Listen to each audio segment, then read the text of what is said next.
अस्सलाम वालेकुम, मैं हूं फैसल तारड़। इस वीडियो के अंदर जी मेरे पास आपके लिए 3 बड़ी खुशखबरियां हैं।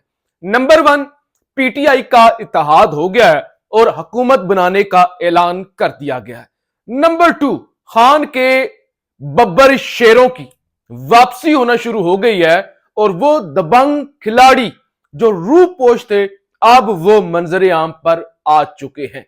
नंबर 3 और सबसे बड़ी खबर, सबसे बड़ी खुशखबरी, पीटीआई को सीटें वापस मिलना शुरू हो गई हैं और इस्लामाबाद हाई कोर्ट की जानब से आज जो दबंग फैसला आया है उस फैसले ने काजी फायज सा के फैसले और इस्लामाबाद हाई कोर्ट के ही अपने चीफ जस्टिस आमिर फारूक के फैसलों के परखच्चे उड़ा दिए हैं और इसके साथ साथ जाती उम्रा से लेकर और हर वो जगह जहां पे रिजल्ट तब्दील करने की साजिश हुई उनके होश जरूर उड़वे। सबसे पहले जी, एक अब से कुछ देर पहले प्रेस कॉन्फ्रेंस हुई पीटीआई के मरकजी सेक्रेटरिएट के अंदर, इस्लामाबाद G8 के अंदर जो है, वहां पे साहबजादा हामिद रजा साहब थे, अलामा राजा नासिर अब्बास जाफरी जो कि चेयरमैन है MWM के, और साथ में बैरिस्टर गौहर, पीटीआई के नामजद करदा वजीर आजम और सेक्रेटरी जनरल उमर अयूब,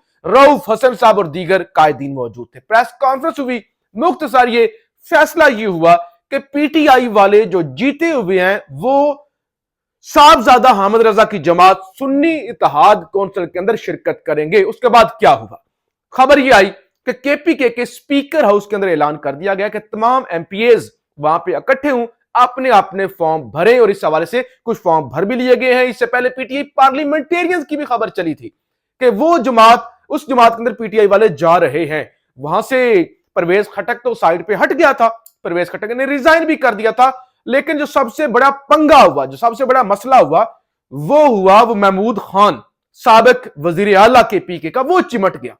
वो अगर ना चिमटता, वो जमात छोड़ देता, जमात हो जाती खाली, जमात हवाले की जाती शिबली फराज के, तो फिर तो यह था कि पीटीआई और पीटीआई पार्लियामेंटेरियंस, तो लिहाजा सेम नाम तकरीबन पीटीआई पार्लियामेंटेरियन, उसमें पंजाब में भी इत्तेहाद हो जाता, मरकज में भी हो जाता, हर जगह हो जाता, तो इतनी बड़ी कोई प्रॉब्लम नहीं थी। लेकिन वो चिमटा रहा महमूद खान, जिस वजह से अब सुन्नी इत्तेहाद कौंसिल के साथ बाकायदा इत्तेहाद हो चुका है, ऐलान हो चुका है, और पीटीआई ने इस जमात को शमूलियत करके अपनी सीटें लेके हुकूमत के हवाले से भी अगला अमल शुरू कर दिया है।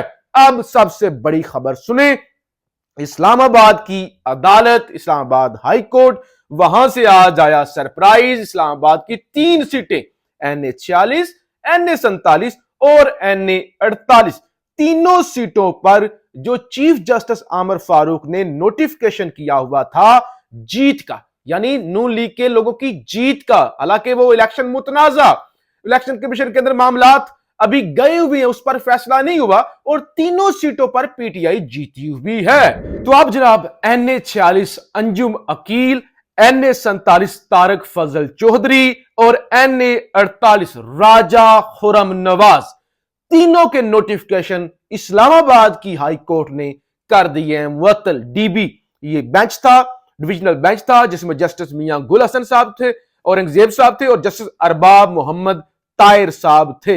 इन्होंने तीनों नोटिफिकेशन कर दिए हैं मुअत्तल।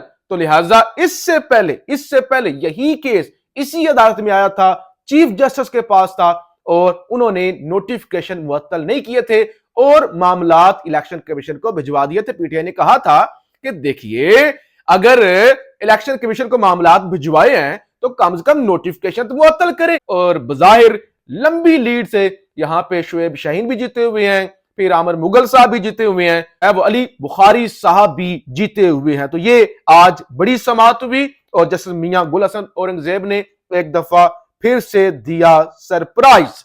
अच्छा, इसके अलावा एक और खबर सुन ले, इसी अदालत की, इस्लामाबाद हाई कोर्ट की।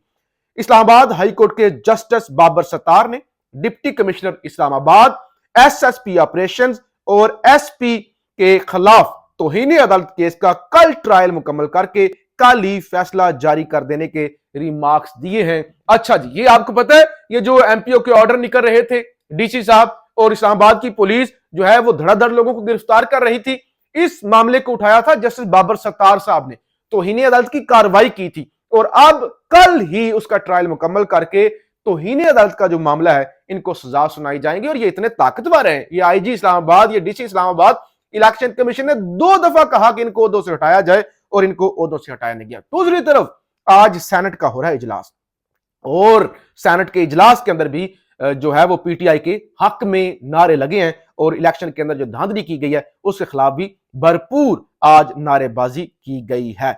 अच्छा, इसके अलावा क्या हुआ है? राय साकब साहब, जिनकी वो रात से वीडियो आई हुई है और उसने पूरे इंटरनेट पे धूम मचाई हुई है, कुछ जिस तरह से ठप्पे लग रहे थे लाहौर के अंदर, उस हवाले से एक और इंकशाफ हुआ कि ये वीडियो बेसिकली 16 फरवरी की है और ये जारी अभी हुई है। और ये जारी को राय साकब साहब ने खुद नहीं की, उन पर तो बहुत ज्यादा दबाव है, बहुत ज्यादा प्रेशर है। वो तो बेचारे अपनी छुप छुपा के वो सहाफी जान बचाते फिर रहे हैं। ये वीडियो वहां पे जो दीगर लोग मौजूद थे इन दोनों सहाफियों के अलावा, उन्होंने बनाई थी, उनके मोबाइल में बनी थी, वहां से वीडियो निकली है। तो राय साकब के हवाले से खबरें चली थी कि वो गिरफ्तार हो चुके हैं इस इतने बड़े स्कैंडल के बाद जो उन्होंने ब्रेक किया है।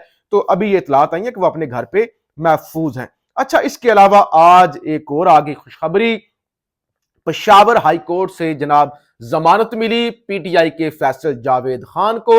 वो जो हमेशा अनाउंसमेंट करते हैं कि पाकिस्तान की जान है आप, पाकिस्तान के खान है आप, तो फैसल जावेद खान सेनेटर भी हैं। पिछले तकरीबन 9 महीनों से ये रूपोश थे, आज वो सामने आए, लंबे लंबे बाल, वजन बढ़ा हुआ, दाढ़ी सफेद।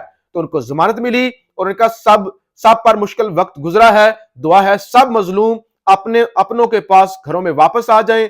बानी चेयरमैन की रिहाई का सबको इंतजार है, जल्द ही बानी चेयरमैन कौम के बीच होगा। तो ये उनको आज जमानत मिली पेशावर हाई कोर्ट से। और इससे पहले हमने देखा था कि उमर अयूब पीटीआई की जानब से नामजद करदा वजीर आजम, वो भी सामने आए थे और उनको भी पेशावर हाई कोर्ट से ही रिलीफ मिला था। अब अली अमीन गंडापुर ने इमरान खान से मुलाकात का फैसला किया है और मुलाकात के लिए इस्लामाबाद हाई कोर्ट में दरखास्त वो दायर करेंगे और उम्मीद है, अली अमीन गंडापुर कहते हैं कि कल या परसों तक उनको मुलाकात की इजाजत मिल जाएगी। तो ये एक बड़ी चीज है कि ये जमानतें मिलना शुरू हो गई हैं, पीटीआई के रूपोश रहनुमा सामने आना शुरू हो गए हैं। इसके अलावा आज एक और जमानत भी मिली। लाहौर हाई कोर्ट ने सनम जावेद के खामद अतीक रियाज की जमानत भी मंजूर की। इसके अलावा शहबाज शरीफ को अच्छा बच्चा बना के पेश करने की कोशिश हो रही है कि बड़ा अच्छा बच्चा है, ताबेदार है, वो तो बड़ा ताउन करने वाले अदारों के साथ। और आज फिर एक कॉलम लिख दिया जनाब सुहेल वडाई साहब ने और उन्होंने लिखा, लड़ाई के अरूज के जमाने में भी शहबाज शरीफ मुक्तदरा से मुसलसल खुफिया राब्ते में रहते थे। ये शहबाज शरीफ की खुफिया डिप्लोमेसी ही थी जिसकी वजह से जनरल बाजवा और जनरल फैज हमीद के मुखालिफ तरीन जमाने में नवाज शरीफ को जेल से निकाल कर लंदन जाने दिया गया। इसके पीछे सारे मुज़ाकरात शहबाज शरीफ ने ही किए और फिर शहबाज शरीफ की वापसी, फिर नवाज शरीफ की वापसी और उनकी री लॉन्च की राह में भी इन्होंने ही हमवार की। तो उन्होंने कहा बेसिकली बड़े अच्छे बच्चे हैं, बड़े अच्छे लीडर हैं, ताउन करने वाले हैं शहबाज शरीफ, तो इसलिए शहबाज शरीफ को वजीर आजम होना चाहिए। तो ये सारी चीजें हैं जी कि आज पीटीआई ने इत्तेहाद भी कर लिया। उसके बाद पीटीआई के रहनुमा फैसल जावेद, उनको जमानत मिली, वो सामने भी आ गए और फिर इस्लामाबाद की तीनों सीटों से अंजुम अकील से लेकर तारिक फजल चौधरी, राजा खुर्रम नवाज, तीनों की बैंड बज गई और तीनों के नोटिफिकेशन हो गए मुअत्तल। और फिर डीसी इस्लामाबाद जो बदमाश बना हुआ था, इस्लामाबाद की पुलिस जो लोगों को घरों के अंदर घुसती थी, गिरफ्तारियां करती थी, हर 5 मिनट के बाद दफा 144 नाफिज करते थे, तो लिहाजा वो भी अब निशाने इबरत बनने जा रहे हैं। तो बज़ाहिर पीटीआई के लिए अच्छी खबरें हैं, बड़ी खबरें हैं और आने वाले दिनों में अभी मजीद और सरप्राइज आएंगे। पाकिस्तान जिंदाबाद।